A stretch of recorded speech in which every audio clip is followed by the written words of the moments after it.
Ito na yung famous arc ng Hong Kong Disneyland. Ayan guys, yung castle dito sa Hong Kong Disneyland. Ayan guys, so tignan nyo si Mickey, oh. Robot na siya. Ayun siya, oh. Bakit yung laki na yung umangat? Guys, meron pala sila dito parang priority access sa mga solo traveler, sa mga single rider. Ayan guys, dumating na yung train. Tignan nyo, meron siyang Disney na print. Hello guys! I'm back again with another video. And guys, sa video na to, pupunta tayo sa Hong Kong Disneyland. And actually guys, this is my third time dito sa Hong Kong. And ito din ang aking pangatlong beses pagpunta doon sa Hong Kong Disneyland. And guys, ayan, nandito nga pala ako ngayon sa central area kasi dito located yung hotel ko. So if you guys want to check in or kung gusto niyo i-check yung previous hotel ko, panoorin nyo na lang sa previous vlog. But now, mag-focus muna tayo sa Hong Kong Disneyland. So ngayon, ay pupunta tayo doon sa MRT station o MTR station ang tawag nila dito. And pupunta tayo doon sa Tung Chung Line. Doon tayo sasakay. Then lilipat tayo sa Disneyland Resort Line. Ayun guys, nandito na tayo ngayon sa MTR station. And actually, medyo nagmamadali na ako kasi 10:30 nagbubukas yung Disneyland. And guys, 9:50 AM na. So feeling ko mahaba na yung pila doon kasi medyo late ako na nagpunta. But it's okay. So dito tayo sasakay sa Yellow Line. Ayan guys, Tung Chung Line. Then yung Tung Chung Line, ayun na magkadikit sila ng Disneyland Resort Line. Ayun guys, so tika dyan, nandito ako ngayon sa mahabang wakalator dito sa central area. Ayan, tika dyan. Nakakatawa tignan yung mga tao, like one way silang lahat papunta doon sa side doon. Guys, so andyan tayo sa Hong Kong area kasi Central plus Hong Kong Station parang iisa siya. So pupunta tayo dito and ayun, sa Sunny Bay. Ayun, nakikita nyo. Doon tayo bababa sa Sunny Bay, then mag-i-interchange tayo sa Disneyland Resort Line.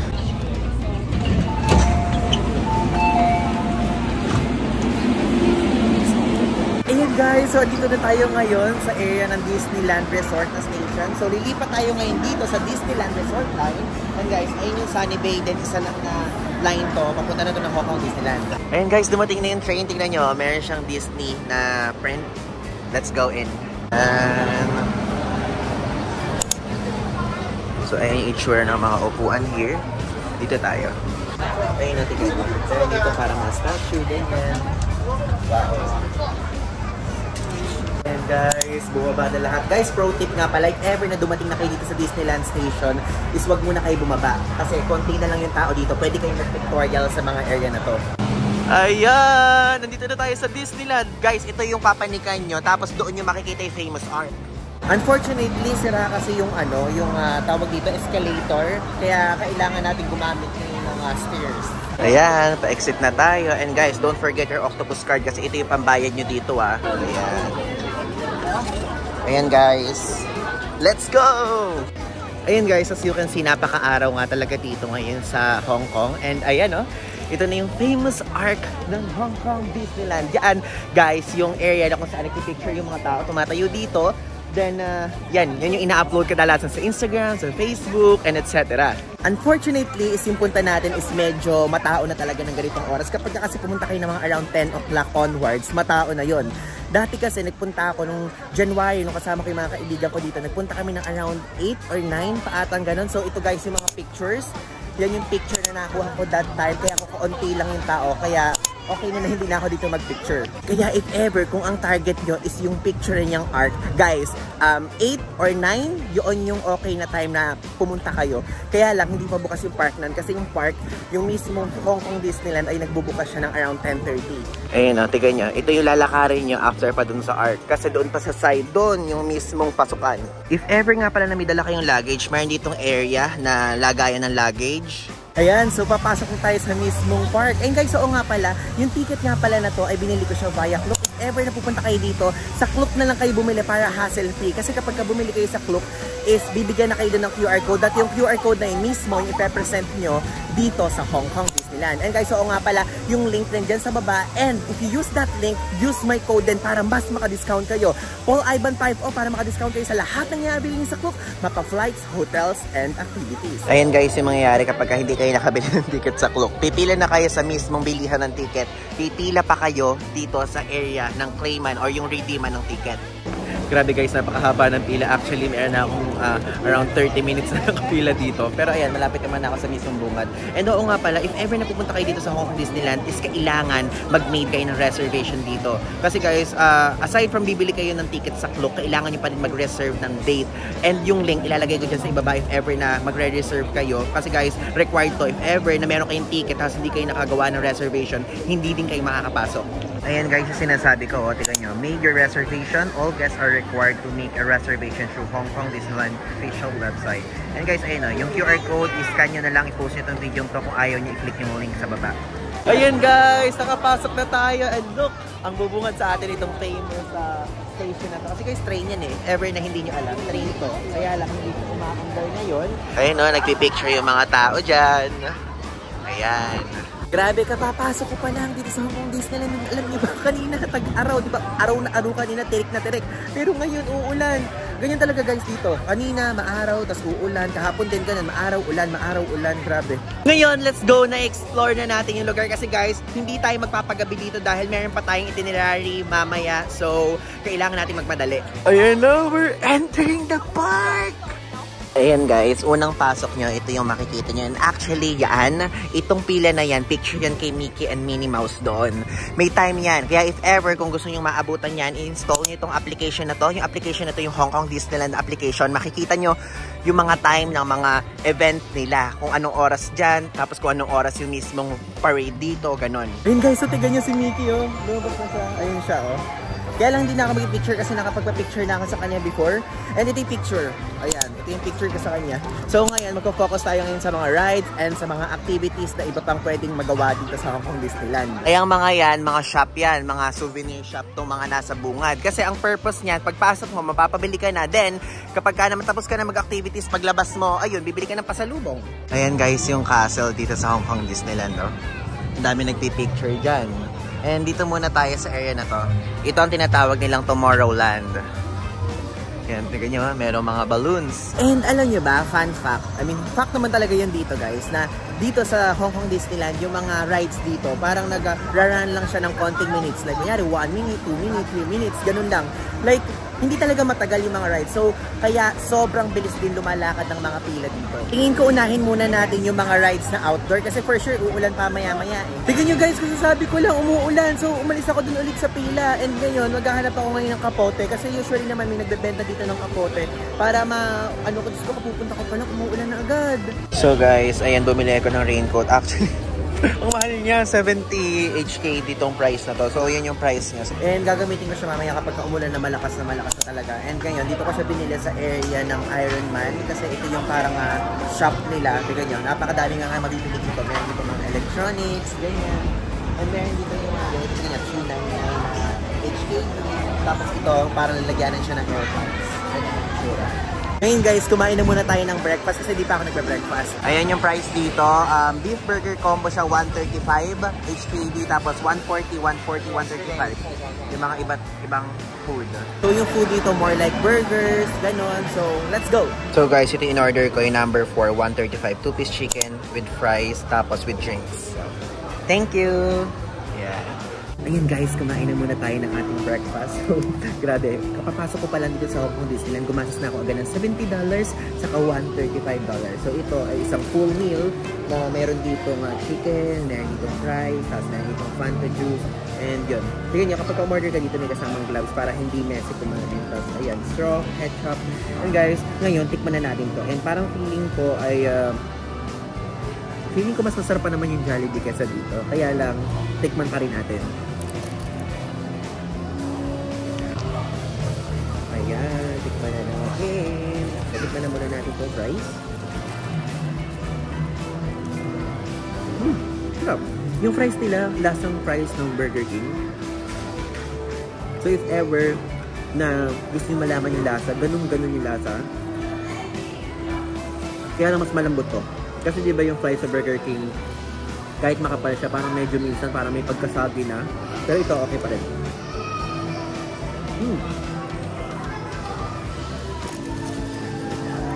Ngayon, tikman na po natin itong fried chicken nila.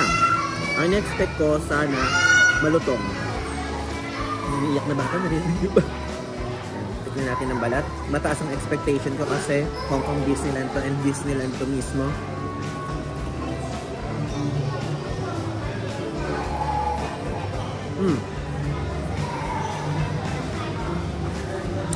Guys, masarap siya, but yung lasa niya parang yung pagka nasa loob ng bibig mo, parang breadcrumbs, yung mismong breaded, yung breadings niya, parang gano'n. Hindi parang yung yung pagkagat mo sa mga manok ng Jollibee, ng McDo, gano'n. I mean, pwedeng ma-compare to sa manok ng KFC.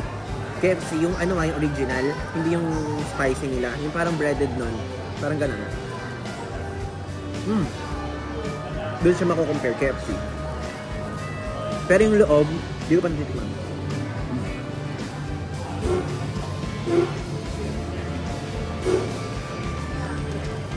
Masarap din yung loob. May lasa.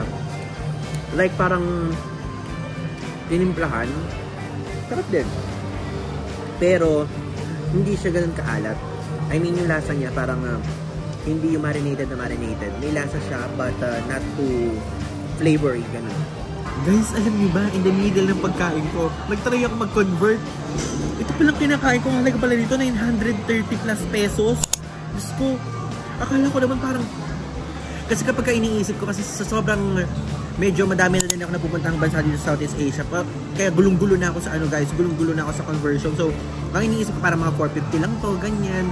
Nun pala 900 plus. Ay, Diyos ko. Dapat pala bawat kagat dito namin. Ko.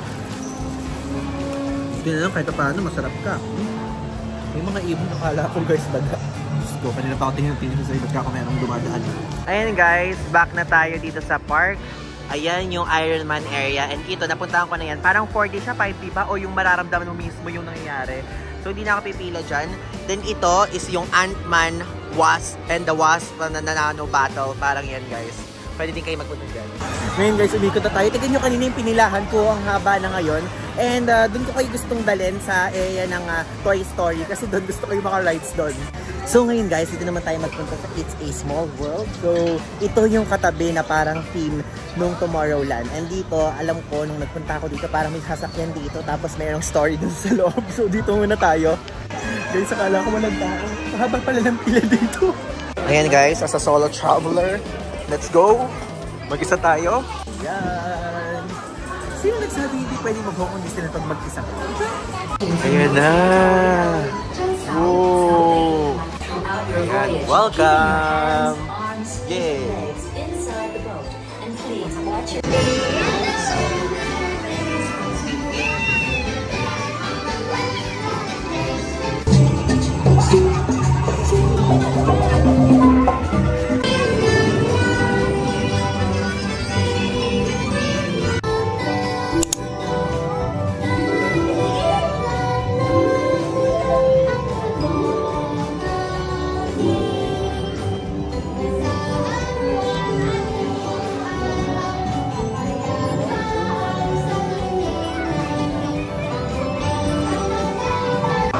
So guys, tapos na ako dun sa Small World na ride.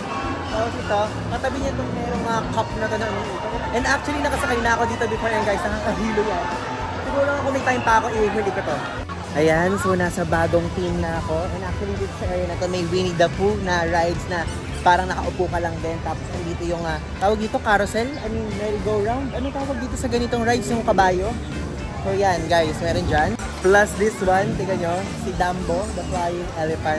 So gusto ko i-try muna natin yan. Then lipat na tayo sa mga susunod na team. Ayan guys, tayo na. And actually 20 minutes din yung hinintay ko sa pila dito.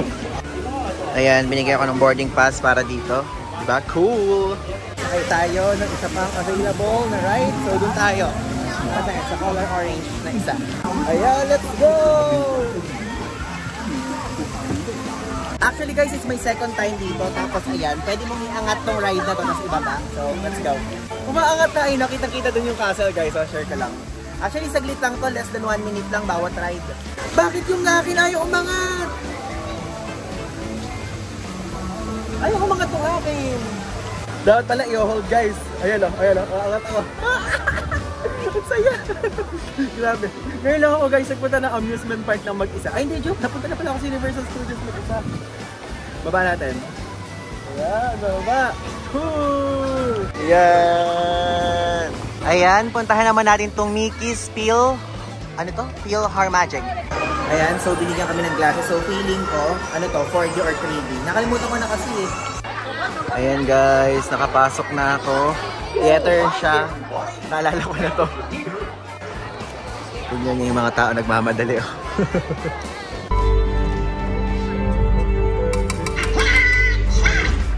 Okay, so now we're going to Toy Story Land. So ayan guys, yung team ng nandito. Toy Story Land, Misty Point, saka Grizzly Gulch. So di tayo ngayon pupunta. Yay! Ayan guys. Ayan, natin nyo yung Toy Story mismo na team. Ayun si ano pangalan nito? Nakalimutan ko na. Ayan guys, tignan nyo yung Toy Story team. Ayan, tignan nyo si Woody. Tapos yung parang parang pag ganun siya, parang sa atin Vikings yung ganyan, pero dito sasakyan yung gumaganon. But of course, hindi ko kaya yung rides na yan. So dun tayo sa ibang klaseng rides. Ayan lang, yung dalawa lang na yun yung kaya ko. Itong umiikot na to, tapos yung nagda-drop na yun kaya ko yun. If ever guys na pumunta kayo dito sa Jessie Snack Roundup. So, masarap kasi yung churro na yan. So, 50 HKD yung halaga na. Mamaya pipili tayo niyan. For now, pumili na muna tayo para sa rides na to. So, let's go! Ayan. For sure, mahaba yung pila dito guys. Tignan nyo yung waiting time dito, 80 minutes. Guys, meron pala sila dito parang priority access sa mga solo traveler, sa mga single rider. So ito, maaga tayo. Isipin mo yun, somehow may advantage pala kapag mag-isa ka magpupunta dito. Kasi guys, tignan nyo yung napakahaba ng pipinahan. Kasi after dito, ito pa, dito side na ito, meron pa dyan nakatagong mga nakapila. Tapos dun, like, pa-zigzag pa yun. Pero ito, what yun? Kasi ganun lang, pagka single rider.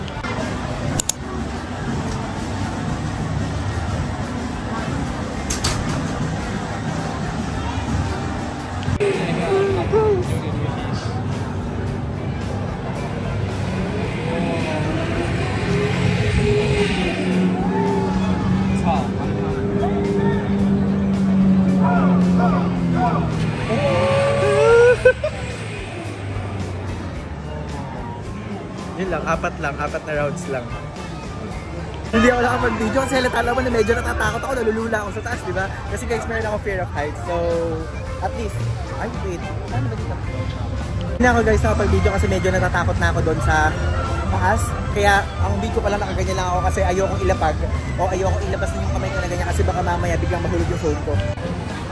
Ito yung bibiling ko, itong churros. And guys, $50 yan. And ito na yung last Hong Kong dollar ko. So mag-withdraw na ako ng ATM. Ito, isang churro lang siya, 50 HKD na to. Mahal no? Wait lang guys, commercial lang. I discovered na 87.4% ng mga nanonood sa mga YouTube videos ko ay hindi pa nakasubscribe sa akin. Kaya naman ngayon, nire-request ko sa inyo na please mag-subscribe na po kayo sa aking YouTube channel and click nyo na yung notification bell sa tabi niya para lagi kayo updated kapag meron akong bagong travel vlog. And actually, almost everyday nga meron akong bagong upload dito sa YouTube. And kung gusto nyo makaalam ng travel updates about me, mga spontaneous trips, mga IG stories at iba pa, i-follow nyo na ako sa aking Instagram account dahil lagi ako dyan nagpo-post kapag kami travel ako. And meron din akong post lagi dito sa aking TikTok account. Dito, updated din lahat ng mga posts ko. Kaya yun lang guys, back to the video. But it's okay. At least, satisfying naman to for sure. Sarap! Matamis siya guys na lasang cinnamon. Ganun yung alasahan ko. Ay, ang haba niya. Kasi ang haba ata ng braso ko. At least, kahit pa paano meron tayong sweets na kinakain. Sarap! If ever na pupunta kayo dito, bilhin nyo to. Available lang to dito sa Toy Story Land or team area. Sarap guys!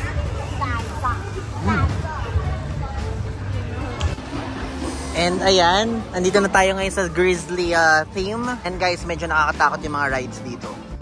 Naaalala ko nung second time na nagpunta ako dito sa Disneyland, hindi ako sumama sa rides ng mga kaibigan ko. Kasi guys, nakakatakot. Tingnan nyo mo? Nakita nyo? Super bilis. Like, ang bilis talaga ng bawat galaw ng mga rides dito. Eh, ako kasi, tipo ng tao na kapag ka sumasakay sa mga rides, medyo takot ako sa yung force. Kapag ka mabilis yung force. Ayun o, tingnan nyo. Bilis. Ayun o. Diba? Kakatakot yun. Pang ano lang ako guys, alam niyo yung parang pakit lang na rides, yung tipong ganyan lang yung andar. Or yung tipong mga nasa tubig lang. Yun lang yung kaya ko. Kaya hindi ako sumasakay sa mga nakakatakot na rides even before dahil na-trauma ako doon sa sinabi ko doon sa previous vlog ko, panoorin nyo doon sa Universal Studios Singapore vlog ko. Dahil sumakay ako sa roller coaster, natakot ako. And after that, hindi na naulit yon. And bukas nga, pupunta ako sa Ocean Park. Actually, yun yung next vlog after this one. Hindi ko alam kung kakayanin ko yun. Kasi sa mga napapanood ko before and sabi din ng mga testimonials sa mga kaibigan ko na mga nagpunta na dito sa Hong Kong, na mga nakapunta na, if ever daw na kapag for example ikaw ay pupunta ka ng Hong Kong, yung Disneyland doon yung mga pambata na rides. Then yung Ocean Park doon yung mga pang-adult rides na talagang grabe yung mga force, grabe yung mga pag-drop, ganun. So guys, finally, after 1 hour na pila, yes, 1 hour, talagang 1 hour ako pumili dito, doon sa area na to guys, tapos dito talagang 1 hour, and ngayon, ito na yung last kong ride na nasakyan dito sa Hong Kong Disneyland kasi mauubos yung oras ko. Ayan, let's go. Sabi ko, mabilis na lang kasi last ride, tapos 1 hour ako nag-antay. Ayan guys, oh. Pero okay lang, at least solo-solo naman to, kaya makakapag-relax pa ako kahit pakali. Ayan, look! Si Pooh! Lamig dito guys. Kaya kasi Winnie the Pooh nasa likod ko. Actually parang kapag ka mga ganitong ride, nakaupo ka lang kasi iikot ka sa isang ganitong classic ride. Then napakadaming story, song, music, ganun. Ayan o, tignan nyo mo gumagalaw. Ang cool!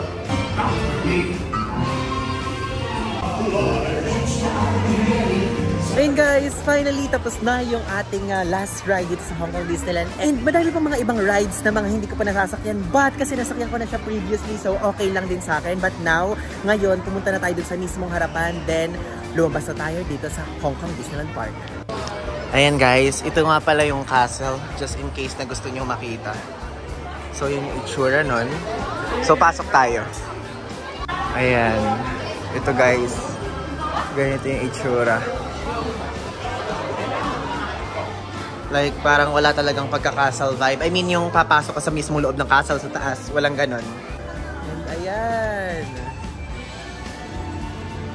Ayan guys, nasa likod ko yung Hong Kong Disneyland. And ngayon, palabas na tayo dito sa park. It's time to go. Tapos na ang ating tour dito sa Hong Kong Disneyland. Kaya guys, if ever na gusto nyo magpunta dito, don't forget to click the link below para makabili kayo ng ticket. And use my code PaulIvan50 para magkaroon kayo ng extra discount, mapa flights, hotels, and activities na bibili nyo via Club. So yun lang guys, maraming salamat. And don't forget na ilagay ito sa bucket list nyo dito sa Hong Kong. So yun lang. Thanks!